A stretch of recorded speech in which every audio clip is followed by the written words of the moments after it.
Okay तो hello students, welcome to pure mathematical academy. तो upcoming TIFR exam के लिए हम रिवीजन का एक इंपॉर्टेंट लिस्ट हम यहाँ पे रेडी कर रहे थे। कल हमने रियल एनालिसिस के ऊपर एक इंपॉर्टेंट लिस्ट हमने रेडी किया और आज हम लीनियर अलजेब्रा के ऊपर इंपॉर्टेंट लिस्ट हम यहाँ पे रेडी करेंगे। ठीक है, तुम यदि फर्स्ट टाइम देख लो तो मैं ये वीडियो के बारे में एक छोटा सा इंट्रोडक्शन मैं तुम्हें दे देता हूँ और तुम यदि कल का वीडियो देख रखे हो तो तुम ये पोर्शन को स्किप कर सकते हो। ठीक है, तो यहाँ पे ये वीडियो में हम क्या करेंगे, जैसे हमने कल भी हमने डिस्कस किया था। देखो रिवीजन के टाइम पे होते क्या है, आज के डेट में एग्जाम जो है टीआईएफआर का एग्जाम जो है उसके लिए हम रिवीजन करेंगे। तो रिवीजन तुम्हें तो कंप्लीट सिलेबस ही करना है, लेकिन रिवीजन करते टाइम पे कुछ टॉपिक ऐसे होते हैं या फिर कुछ इंपॉर्टेंट थ्योरम्स या रिजल्ट्स ऐसे होते हैं जो हमें रिवीजन करते टाइम पे होते क्या है कि स्किप हो जाता है और एग्जाम में ना उसी जगह से देखना कि क्वेश्चन देखने को मिलता है। तो इसीलिए हम उसका एक इंपॉर्टेंट लिस्ट बना रहे हैं कि हम जब रिवीजन करेंगे ये टॉपिक को हम स्किप ना करें। बाकी रिवीजन हमें कंप्लीट सिलेबस ही करना है, कंप्लीट टॉपिक को ही करना है। तो ये जो लिस्ट हम यहाँ पे रेडी करेंगे, एक पेन एंड एक पेपर को लेके यहाँ पे बैठ जाओ। तो हम यहाँ पे वीडियो को यहाँ से शुरू करते हैं। यहाँ पे हम लिस्ट करेंगे केवल इंपॉर्टेंट टॉपिक्स को जो हमें स्किप नहीं करना है। ठीक है ना, बाकी रिवीजन तुम्हें कंप्लीट सिलेबस ही करके जाना है एग्जाम से पहले। तो यहाँ पे हम लिस्ट करेंगे कौन कौन से टॉपिक यहाँ पे हॉट लीडेड टॉपिक है। फर्स्ट टॉपिक आता है कि स्पैनिंग सेट। देखो मैंने भी यहाँ पे लिस्ट करके बैठे हैं क्योंकि हो सकता है कि बताते टाइम पे मेरे भी दिमाग से स्किप हो जाए, तो इसलिए मैंने भी यहाँ पे लिस्ट करके बैठे हैं।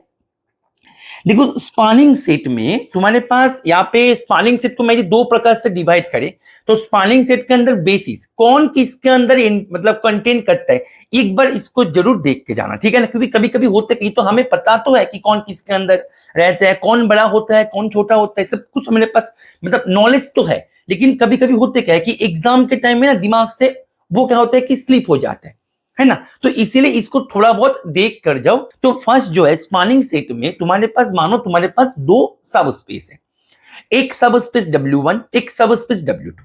W1 का बेसिस पता है, वेरी गुड। W2 का बेसिस पता है, वेरी गुड। अभी W1 प्लस W2 इनका स्पैनिंग सेट क्या होगा या फिर इनका बेसिस कैसे हम निकालते हैं, इसको निकालने का तरीका या फिर स्पैनिंग सेट किसको बोलते हैं, वो सारी चीजें जो तुमने पूरे साल में कर रखो उसको एक बार देखकर जरूर जाना। ठीक है ना। नेक्स्ट जो है, नेक्स्ट आता है बेसिस की बात जब हो ही गया तो बेसिस सुनते ही दिमाग में आता है dimension, number of elements basis के अंदर जो होता है वो होता है डायमेंशन, वेरी गुड।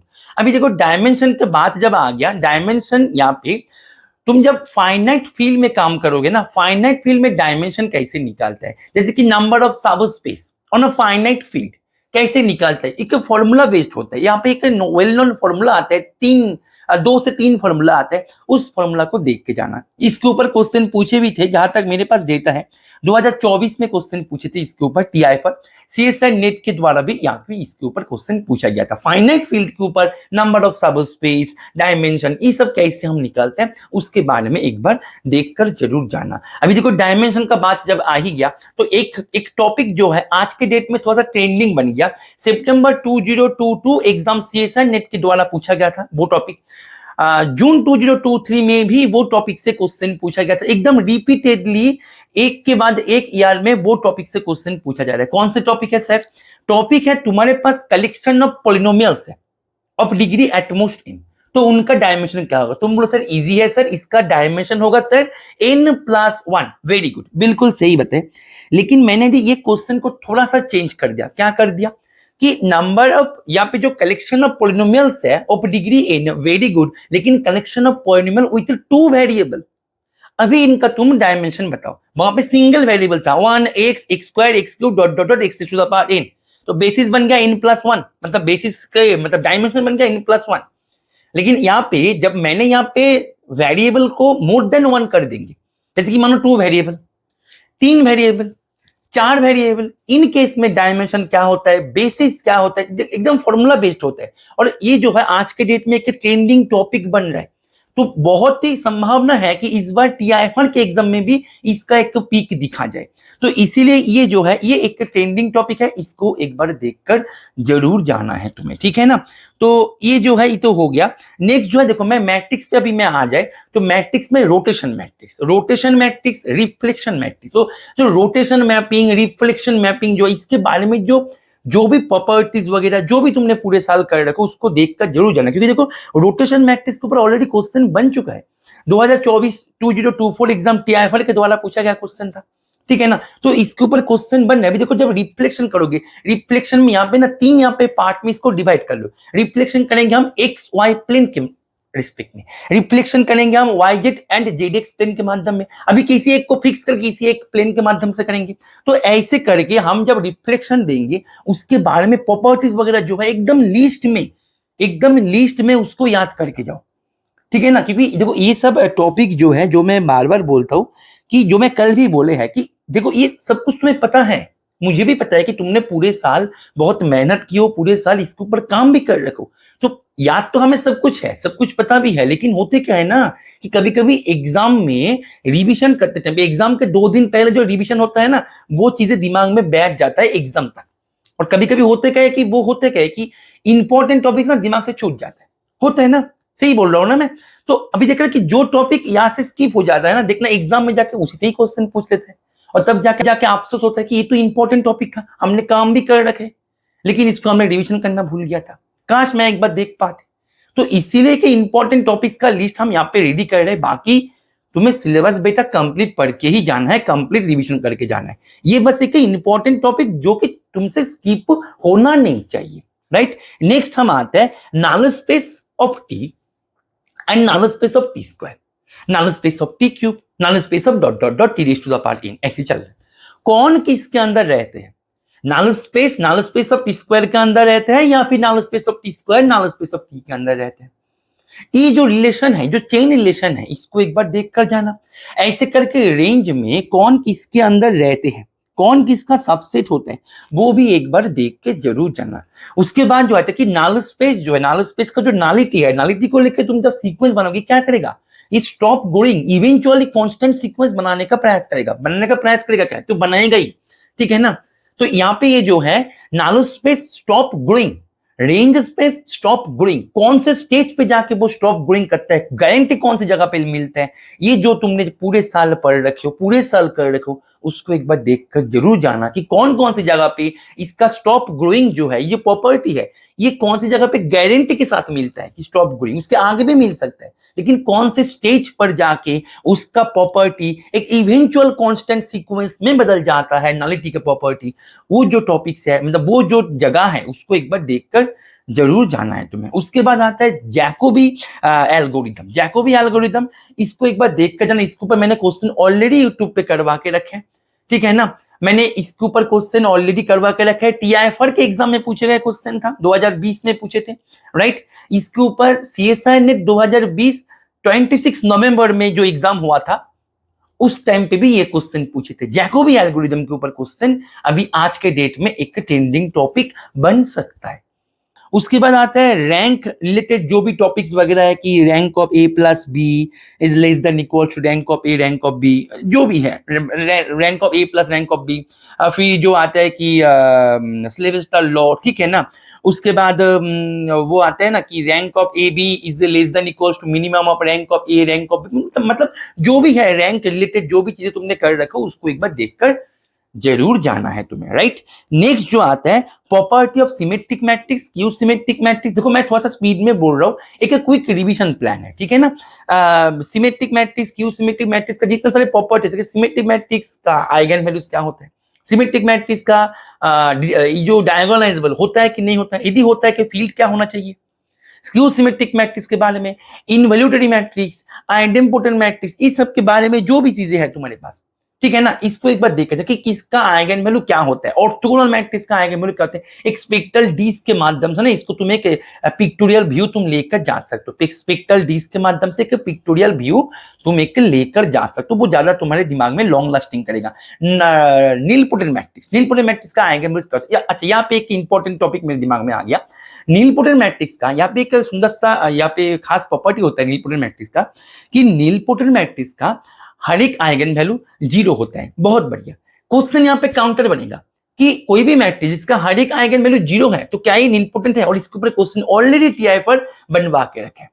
क्वेश्चन क्या है कि नीलपोटेंट मैट्रिक्स का आइगन वैल्यू 0 बनता है, वेरी गुड, लेकिन कोई भी ट्रांसफॉर्मेशन है, मानो एक ट्रांसफॉर्मेशन है जिसका आइगन वैल्यू ओनली 0 ही है, तो क्या ये नीलपोटेंट मैट्रिक्स बनेगा? आंसर होगा नहीं। ये डिपेंड करता है फील्ड के ऊपर। फील्ड यदि इनफाइनाइट है तो हम we can not say anything. Is it clear और नॉट? तो ये सब चीजें जो है इसको थोड़ा बहुत देखकर जरूर जाना है तुम्हें, ठीक है ना। नेक्स्ट जो आता है, नेक्स्ट आता है आइगन स्पेस। किसको बोला जाता है? आइगन स्पेस का बात जब आएगी, डायगोनलाइजेबिलिटी चेक करने के लिए हमें ना एक हमारे पास एक शॉर्ट उपाय हमारे पास आते हैं, वो है minimal polynomial and characteristic polynomial. Minimal polynomial characteristic polynomial तुम डायगोनलाइजेबिलिटी चेक कर सकते हो, ठीक है ना। वहां पे होते क्या है कि डायगोनलाइजेबल मैट्रिक्स क्या करता है, उसका मिनिमल पॉलिनोमियल को प्रोडक्ट ऑफ लीनियर फैक्टर्स के माध्यम से वो रिप्रेजेंट करता है, और उल्टा भी। तो ये जो छोटे, मतलब ये देखो जो मैं बार बार बोल रहा हूं, तुम्हें ये पता है, मेरे को भी पता है, लेकिन ये सब छोटे मोटे टॉपिक ना दिमाग में कभी कभी स्ट्राइक नहीं करता एग्जाम के हॉल में, ठीक है ना। जो मैंने अपने टीचिंग एक्सपीरियंस से देखा है, बच्चे अक्सर मेरे को बोलते रहते हैं कि सर हमें आते तो है, हमने इसके ऊपर भरपूर क्वेश्चन कर रखे हैं सर, लेकिन सर एग्जाम के माहौल में जाके सर सब कुछ गड़बड़ हो गया, हमारे दिमाग में आए ही नहीं सर। तो ये सब टॉपिक थोड़ा सा देख कर जाना है तुम्हें, ठीक है ना।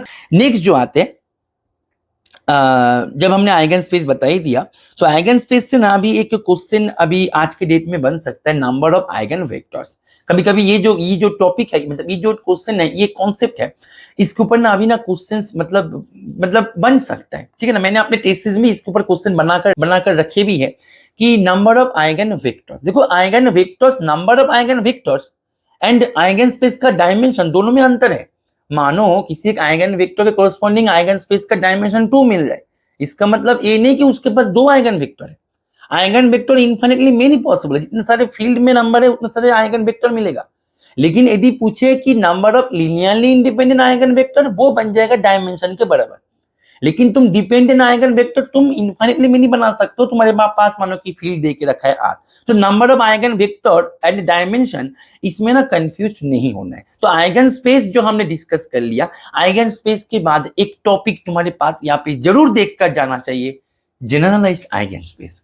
आइगन स्पेस के बारे में हमें पता है, जनरलाइज्ड आइगन स्पेस के बारे में भी हमें पता है, हमने पूरे साल इसके ऊपर मेहनत कर रखा है। तो जनरलाइज्ड आइगन स्पेस के ऊपर जितने सारे तुम्हारे पास, जितने सारे नॉलेज है, जितने सारे प्रॉपर्टीज है, सबको एक बार रिवाइज करके जरूर जाना है, ठीक है ना। तो बस ठीक है, इतना तुम कर सकते हो। और देखो, और ठीक है, इतना तुम करो। ये मतलब जो करना तुम्हें पूरा टॉपिक है, लेकिन ये जो है ये कुछ मुझे लगा कि ये इंपॉर्टेंट टॉपिक है जो कि कभी कभी हमारे दिमाग से स्किप हो सकता है। तो ठीक है, तुम इतना कर लो, ठीक है ना। इतना मतलब इसको स्किप नहीं करना है, ठीक है ना, इसको करना है, बाकी पूरा टॉपिक कर लो, ठीक है। और इनर प्रोडक्ट स्पेस जो है, इसके ऊपर मैं कुछ नहीं बताएंगे क्योंकि इसके ऊपर क्वेश्चन उतने बनते नहीं है TIFR के एग्जाम में, ठीक है ना। तो इसके ऊपर मैं कुछ बातें यहाँ पे नहीं बताएंगे। बाकी रियल का मैंने करवा के रखा है, रियल का रिविजन प्लान तुमने नहीं देखो तो एक बार उसको जरूर एक बार देख लेना, इसी चैनल पे तुम्हें मिलेगा। तो अच्छे से एग्जाम दो, ठीक है ना। अच्छे से एग्जाम दो, कोई चिंता का विषय नहीं है, एग्जाम अच्छा ही होगा। देखो 2 क्वेश्चन कम हो जाए कोई दिक्कत नहीं, लेकिन जितना करके आओ ना उतना सही करके आओ, क्योंकि TIFR एग्जाम में ना नेगेटिव बहुत ज्यादा आते हैं, नेगेटिव मार्क्स बहुत ज्यादा आते हैं, नेगेटिव मार्क्स बहुत आते हैं, ठीक है ना। तो इसीलिए मैं बोलूंगा बेटा 2 क्वेश्चन कम हो जाए कोई दिक्कत नहीं, लेकिन जितना करो सही करके आओ। क्योंकि देखो तुम मानो कि जल्दबाजी में कुछ क्वेश्चन, कुछ अटेम्प्ट एक्स्ट्रा करने के लिए या फिर कुछ मतलब ज्यादा अटेम्प्ट करने के लिए तुमने टाइम इन्वेस्ट किया, और उसी टाइम में तुम्हें जो आउटपुट मिला वो तुम्हारे पास कोई तो क्रेडिट दिया ही नहीं, साथ में कुछ नेगेटिव लेके चला गया, ठीक है ना। तो वो सही नहीं होगा। इसलिए जो मैं बार बार बोलता हूँ, शांत रहना है, ठीक है ना। हमें ठंडे दिमाग से एग्जाम को फेस करना है, ठीक है। चिंता का विषय नहीं है। तुम पूरे साल यदि मेहनत कर रखो तो तुम चिंता क्यों करोगे? चिंता तो वो करेगा ना जो मेहनत नहीं कर रखे हैं। तो तुम मेहनत कर रखे हो, तो मैं बोलूंगा बेटा चिंता का विषय नहीं है। तुम पढ़ो, तुम एग्जाम में जाओ, ठंडे दिमाग से जाओ, एग्जाम दो, और जल्दबाजी करना ही नहीं है। क्वेश्चन को ठीक से रीड करना है। क्वेश्चन हमेशा तुम एक की जगह पे 2 बार पढ़ो, क्योंकि अधिकतर क्वेश्चन में हिंट्स ना क्वेश्चन के अंदर ही होते हैं। तो क्वेश्चन को ध्यान से एंड ठीक से पढ़ना है, ठीक है ना। तो ये सब छोटे मोटे चीजें जो है इसको तुम्हें थोड़ा सा ध्यान रखना है। बाकी जो है अच्छे से एग्जाम दो। ऑल द वेरी बेस्ट, ठीक है। पढ़ते रहो। Happy learning with PMA। Okay.